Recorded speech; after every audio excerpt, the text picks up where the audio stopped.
It's a different thing with that guy. Well, it's like Matt always says, play to your strengths. Yeah, no but doubt. you know, you got to take that payday. I mean, what did he make out of that fight? He probably made $10 million bucks or something. Yeah. If he knocked out Mike Tyson, it would have been rigged. The fight went to 8 rounds. Mike wasn't trying. The question is, how much does that guy have left? You know, conventional wisdom would say this is a terrible fight.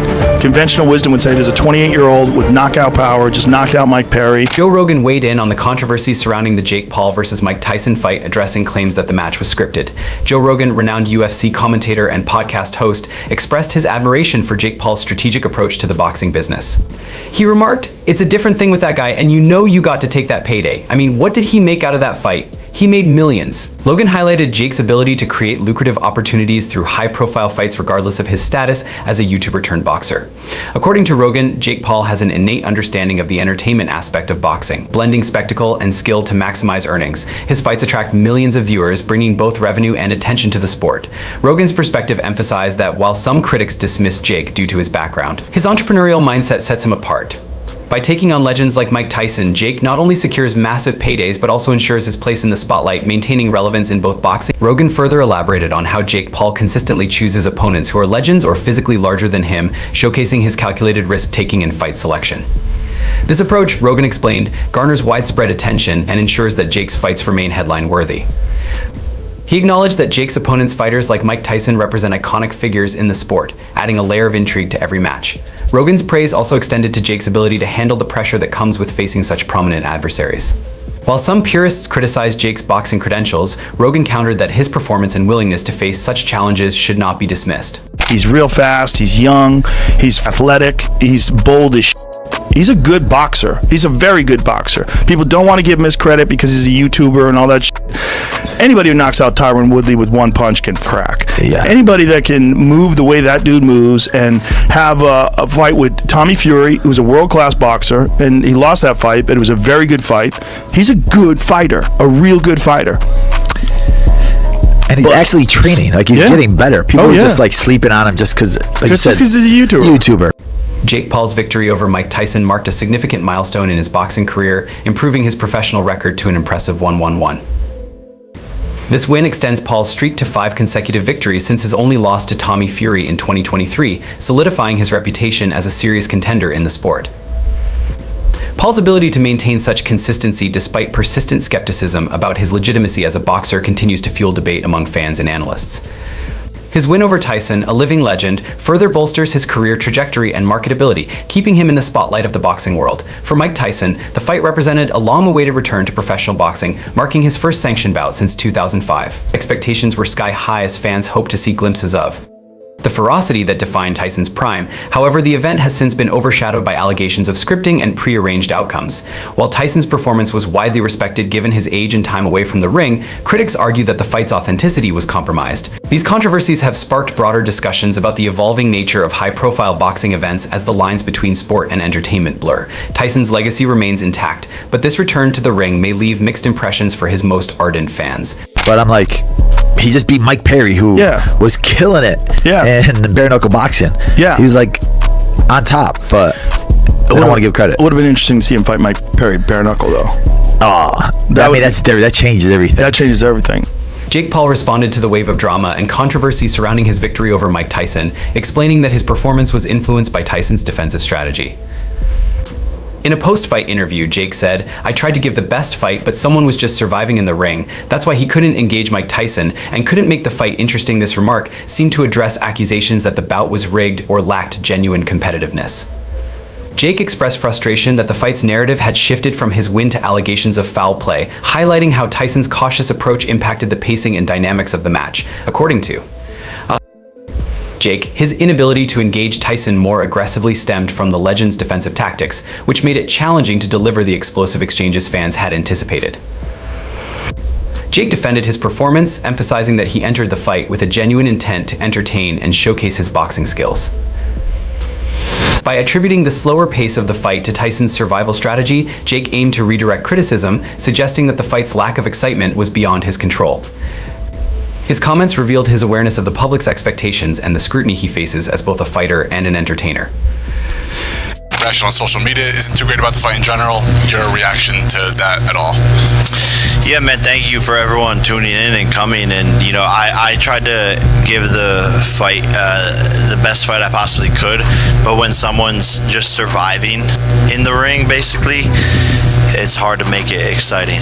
So I couldn't really get him to engage me or slip shots and, you know, do something super cool or whatever. But I don't care about what people have to say. They're always going to have something to say, and that it is what it is. Amid the controversy surrounding the fight, Jake Paul's manager spoke out to defend its legitimacy, addressing claims that the bout was rigged or scripted.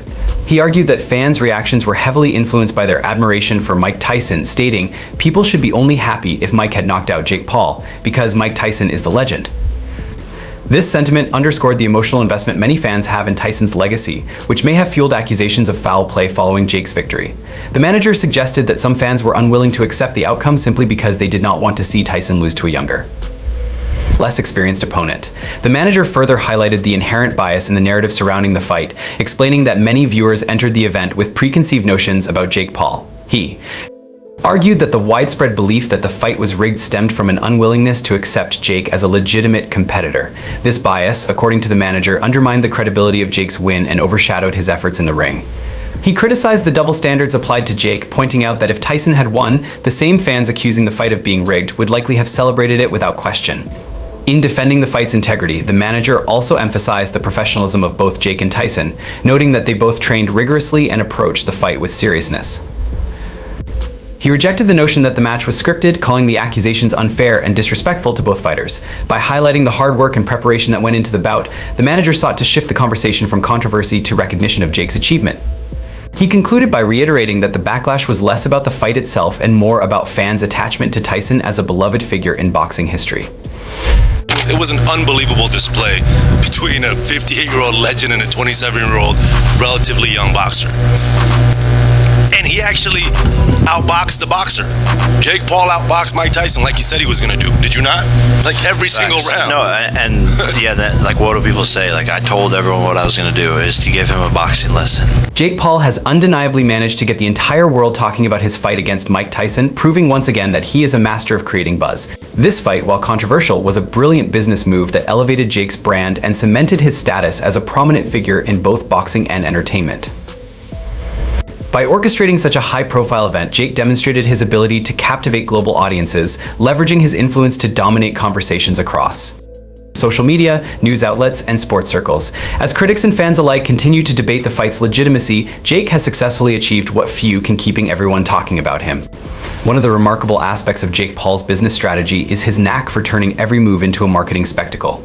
The fight against Mike Tyson was no different, as Jake capitalized on Tyson's legendary status to draw in viewers from all generations. Whether people tuned in to see Jake prove himself or to witness what they hoped would be a knockout victory for Tyson, the result was the same massive engagement and record-breaking numbers. More important and quite serious news in the combat sports world. Mike Tyson versus Jake Paul, it's come out now. It was rigged. I can't believe it. You know, you have to question the validity of boxing these days when you can't trust two professionals to get in the ring and do their best against each other. And instead you find out Mike Tyson pulling his punches, not trying to hurt Jake Paul. Absolute disgrace. I thought better of them. You know, I really did. I thought that Mike Tyson, especially, Iron Mike, he was just going to go in there and knock Jake clean out. But here he is. As Jake Paul's name trended worldwide, it became clear that he had the whole world on strings, as some observers put it. The controversy surrounding the fight only amplified its impact, ensuring that it remained a topic of conversation long after the final bell. Jake's ability to dominate public discourse is a testament to his understanding of modern media dynamics. By combining sports, entertainment, and controversy, he has crafted a formula that guarantees attention. This fight exemplified how Jake consistently turns skeptics into spectators, using their criticism to fuel his popularity. As much as detractors may argue about the fight's authenticity, the fact remains that Jake Paul has once again proven his ability to command the spotlight and drive business success. I'm like, wow, what's happening? How's this come this far? I look at that, and you got like Beterbiev, Ryan Garcia, Jake Paul. He's got the world on string. The Jake Paul versus Mike Tyson fight has faced widespread accusations of being scripted, with critics pointing to several factors that suggest the outcome was predetermined. The first argument centers around Jake Paul's desire to prove himself as a serious fighter capable of defeating even the baddest man on the planet. By staging a victory over a legendary figure like Mike Tyson, Jake aimed to silence doubters and solidify his reputation in the boxing world. This narrative, however, has been met with skepticism, as many fans question how a younger and less experienced Jake could convincingly defeat a fighter of Tyson's caliber, even at 58 years old. Another reason fueling suspicions of a scripted fight is the concern over Jake Paul's future in boxing. Critics argue that allowing Mike Tyson to knock out Jake would have severely damaged Jake's credibility and marketability as a boxer. A loss to Tyson, given the age difference, could have undermined Jake's image as a rising contender, reducing his appeal for future fights. By ensuring that Jake emerged victorious, the fight maintained its trajectory as a controversial yet relevant figure in boxing. Fans have pointed out that the nature of the fight seemed to prioritize preserving Jake's reputation over delivering authentic competition. Genius business move. As shit of a fight as it was, he's got the whole world of them talking about him in the palm of his fucking hand, and he is laughing. Imagine Daniel Dubois in a ring with Jake Paul. Fucking hell, that would be brutal. No offense to Jake, but who wouldn't get their ass kicked off Daniel Dubois right now? In the aftermath of the fight, Jake Paul appeared on the Impulsive podcast, where he spoke candidly about the financial success of the event. He revealed that this fight had been the most lucrative of his career, stating that he had made more money than ever before. Jake expressed his excitement about his earnings, mentioning his plans to use the funds to make a significant real estate investment. "I'm going to buy a ranch and a big piece of property," Jake announced, highlighting his intention to turn his boxing profits into tangible assets. Jake's remarks underscored the financial motivations behind the fight as he emphasized the massive payday it generated. By securing a deal with Netflix and leveraging Tyson's star power, Jake managed to turn the event into a financial windfall. This aligns with Jake's reputation as a savvy businessman who prioritizes monetizing his ventures to the fullest extent. His comments on the podcast further illustrated his strategic mindset as he openly discussed how the fight's success would allow him to make long-term investments. While Jake's focus on financial gains drew criticism from purists who believe the sport should prioritize competition over profit, his transparency about his goals resonated with his. Bro? Oh, he's ripping up the chicken. Oh, Richard's watching mortified right now. Richard's like, oh, fuck. He's like, I must be special. Dude, like, how are you even going to walk around anymore and not get recognized? Especially because, again, your head is so big. You're so recognizable. Yeah, it's just like a giant rooster head. I don't really plan on walking around. I plan on. You have people carry you? Yeah. Because you're that rich now. Is it true you made $90 million from this fight? No, who said that? Is it true that you made $170 million from this fight? That's not true. I made a lot of money, the most money I've made ever. But what are you gonna buy with the money? Probably a ranch. Whoa. Like a big piece of property. Boxing analysts have scrutinized the Jake Paul versus Mike Tyson fight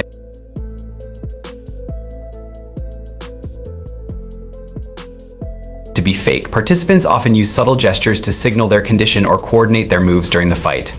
Jake Paul versus Mike Tyson was 100% scripted. Every single time Mike Tyson hit Jake Paul with a good punch, Jake Paul would make this face. When fights are scripted, fighters do weird gestures to signal when they're hurt. Mike Tyson also signaled to Jake Paul when he was hurt. Every time Mike Tyson bit his gloves, he was secretly telling Jake Paul to calm down. When we look at Mike Tyson's training footage, he was punching with a lot of speed and power. When we watch the fight with Jake Paul, he looks The fight between Jake Paul and Mike Tyson was undeniably a commercial triumph, setting new benchmarks for boxing events in the streaming era, with an estimated 65 million households tuning in and a staggering 200 million global viewers. The event shattered records, becoming the most watched boxing match ever on a streaming platform. Netflix's strategic move to host the fight proved groundbreaking, blending its global audience reach with the star power of Paul and Tyson.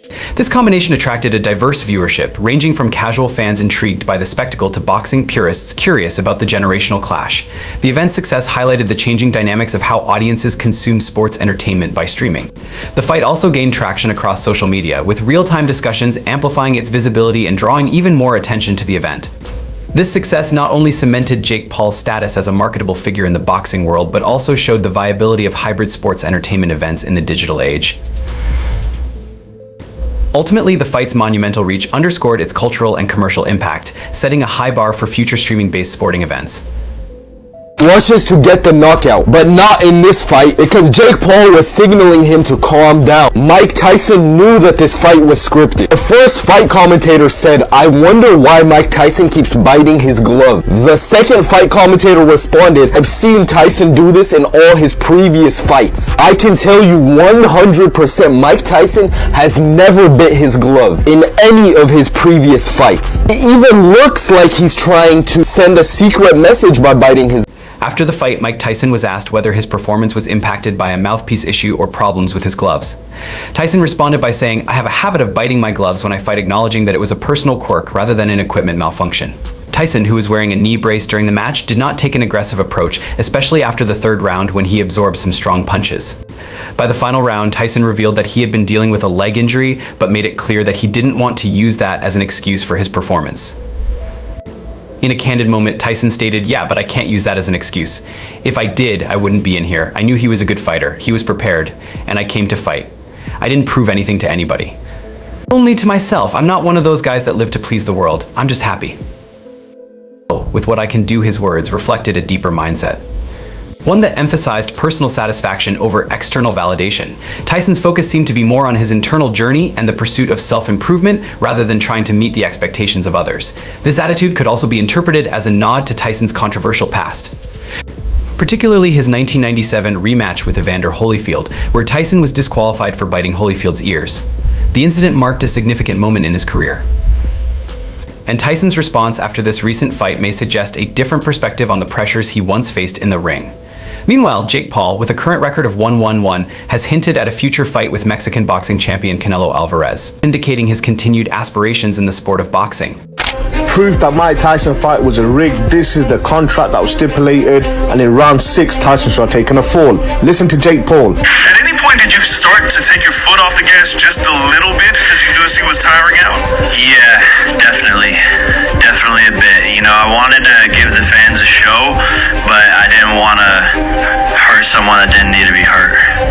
See, you were supposed to knock Tyson out in round 5. You were supposed to knock Tyson out in round 5, but you didn't do it because he fought. Tyson's response has since become a focal point for fans questioning the legitimacy of the fight. Some argue that if the glove biting were a natural part of Tyson's in-ring style, he would have been able to provide a straightforward explanation. The lack of clarity from a boxing veteran as experienced as Tyson has led many to believe that there was more to the fight than meets the eye. Whether Tyson's reluctance to elaborate stems from contractual obligations, personal reasons, or simply confusion, his cryptic comment has only fueled the debate. Supporters of Jake Paul, however, have defended the bout, suggesting that Tyson's glove biting and other unusual actions may have been the result of age-related habits or strategies rather than signs of a scripted fight. Nevertheless, Tyson's inability to clarify his behavior has left even neutral observers questioning the true nature of the fight. Anything else, Tyson looks shot. It's upsetting to see as a Tyson fan that literally you went in there, and it's not about legacy, it's about looking very, very old, and his legs were weathered. What you were doing with your glove, was it a mouthpiece issue or were you just biting on your glove? What was that? Can you tell us? I have a habit of biting my gloves. I was like, yeah. Why do you do that? I have a biting fixation. I've heard about that. I don't want to know more. Stay right here, Mike, if you can. Jake, listen to what Jake Paul says here. This man surprised you? Was he better than you thought he would be? He's exactly what I thought. One of the greatest to ever do it. Is that the last of Mike Tyson? He wants to fight again. Ours. Despite claims that Jake Paul's victory over Mike Tyson was legitimate, many fans have questioned Tyson's performance, suggesting he did not give his best effort during the fight. These suspicions are partly rooted in Tyson's training footage, which showed the former heavyweight champion performing intense workouts, including heavy bag training and explosive punching drills. Fans have compared the dynamic power displayed in those videos to Tyson's more reserved performance during the actual fight, leading some to suspect that he was holding back. Critics have raised the question, if Tyson was capable of the ferocity shown in his training videos, why didn't he bring that same energy into the ring against Jake Paul? This discrepancy has fueled speculation that Tyson was instructed to take it easy on Jake, possibly as part of a pre-arranged agreement to protect Jake's reputation and future boxing career.